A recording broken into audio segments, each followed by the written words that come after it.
The first step in using Photoshop is to acquire an image. Using Photoshop, we can either edit images which are already on disk, or if we have a scanner, we can scan our own photographs. It is important to note that any RGB images you open in Photoshop will be converted to the new sRGB color mode, unless this option is changed in the preferences. If you do not have a scanner, bear with us while we demonstrate the Twain32 command. To scan an image, we open the File menu and select Import. Then select Twain32 from the Flyout menu. If you have a scanner and have installed all of the software for the scanner, we'll see the Twain32 window. Each scanner has a different interface, so yours may be slightly different. However, the features and commands are basically the same. After placing our image on the scanner, click the Preview button. After a few moments, we see a preview in the preview window. If we need to adjust the image, we can do it now. Then click the Preview button again. We are satisfied with the preview, so we'll select the area of the image to be scanned. Using the mouse button, click on the lower right of the scan area and drag up and to the left until the box fits the image. The selected area can be adjusted if necessary. Next, we'll set the image resolution. Generally for images which will only be seen on the computer, like a web page for example, a high resolution of 72 pixels per inch is fine. However, if we plan to print the image, a higher resolution is better. But this will depend on what the image will be used for. For example, newsletters can be 65 lines per inch. Newspapers are 85 lines per inch, and magazines are generally printed at resolutions of at least 133 per inch. Let's set the resolution to 200 dpi. By clicking on the drop-down arrow of Type, we can also scan the image as millions of colors, grayscale, or line art. We'll select millions of colors or RGB. Scanning an image may take some time. Depending on the size of the image, the resolution, and color depth, larger images, higher resolution, and more colors will all require more time and memory. Now we're ready to click the Scan button. And after a few moments, the image is scanned. Let's close this window. When scanning printed images, what is known as a moire pattern appears. Spots of different colors of inks, which make up the image, cause this. Fortunately, this can easily be fixed using the despeckle filter. To remove the moire pattern, click Filter in the menu bar. Then select Noise. From the Flyout menu, select the Despeckle command. And the image is now crisp and clear. Let's close this image by clicking the X in the upper right corner of its window. And answer No to the Save Changes prompt. Now let's open the Astro JPEG file from the Learn folder. First, select the File menu. Then click Open. Click the drop-down arrow for the Look-in list. Select the C drive. Double-click the Learn folder. Then double-click the Astro JPEG file. The rulers and guides allow for precise positioning of every element we place in an image. To display the rulers, open the View menu. Then select Show Rulers. To hide the rulers, we can use the keystroke combination Ctrl+R. We'll press Ctrl+R again to display the rulers. Now we can use the guides to align everything perfectly. With the Move tool currently selected, we simply click on either the horizontal or vertical ruler. Then hold the mouse button down and drag the guide onto the canvas. We click on the guides and hold down the left mouse button. Then drag to the desired location. Let's move this guide up to 1/4 inch. Now we'll drag a left vertical guide to 1/2 inch. Then another vertical guide to 4.5 inches.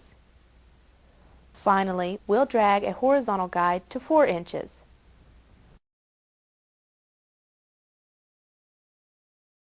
Inches may be fine for most work, but if we need to work in metric units or picas, we can change the units of measurement using the preferences. Let's change to metric units. Open the File menu, then select Preferences. The flyout menu appears. At the top of the flyout, we see General, and notice all the preferences listed below. Select Units and Rulers, and we see that a dialog box appears. At the top, we see a selection box with units and rulers displayed inside.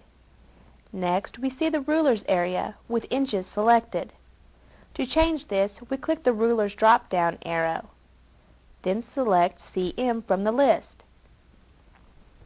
Now the ruler will display centimeters instead of inches. We can adjust the column measurements as well, but we'll leave it set on picas. Let's select the drop-down arrow next to the units and rulers. We see the same options as were displayed in the Preferences flyout menu. We can adjust all the preferences from this dialog box. Let's select Guides and Grid from the drop-down menu. We can use custom colors for the guides if the current color is difficult to see on our image. Click the Color drop-down arrow in the Guides section of this dialog box, and select Yellow from the drop-down menu. Next, we'll click the Style drop-down arrow, and select Lines from the menu. Now the guides will be solid lines instead of dashed lines. We'll leave the grid settings as they are, and click OK to close this dialog box. Notice the changes that were made to our guides and rulers.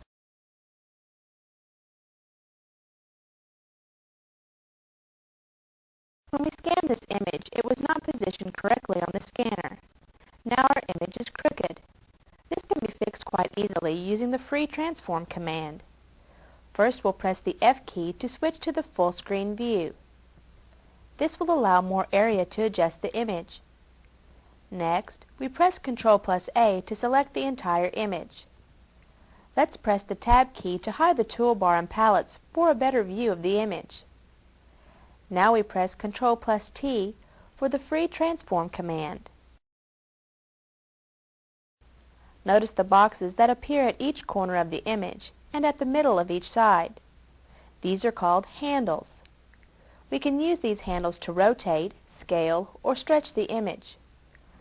When we place the cursor directly on the top left handle, a straight double-headed arrow appears, and if we click and drag, we'll scale the image. But we want to rotate the image first, so we place the cursor just above the handle and the two-headed arrow is now curved. We click and drag the mouse.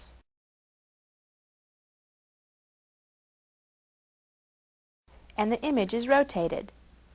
We'll continue to rotate the image until it's straight. We can also move the image. We do this by clicking inside the selection, then dragging. We'll move the image over so it fits within the guides we set up earlier. Notice that as we drag the image, it snaps to the guides. This causes it to be placed incorrectly, so we'll use the arrow keys on the keyboard for a more precise adjustment. Finally, we double-click inside the image to apply the changes. Then press Ctrl+D to deselect the image. The image is now straight, but we have another problem. The corners of the image are cut off and the white background is showing. We'll crop the image using the Crop tool. Press Tab to display the toolbar and palettes again. Then we click the rectangular marquee tool and hold down the mouse to display the flyout menu. We'll select the Crop tool, the last tool on the toolbar. Cropping an image is as simple as making a selection. We click in the top left corner, then hold down the left mouse button as we drag to the lower right corner. We release the mouse and see a dotted line defining the area to be cropped. Notice the edges of the selection snap to the guides. This tool created boxes at each corner, the same as the free transform tool. We can drag these boxes to adjust the selection, but since it is aligned with our guides, we'll leave them. Then we double-click inside the selected area, and the image is cropped. We no longer see the white background, but we have cut off much of the original scanned image. Let's save the file by pressing Ctrl+S, then Save.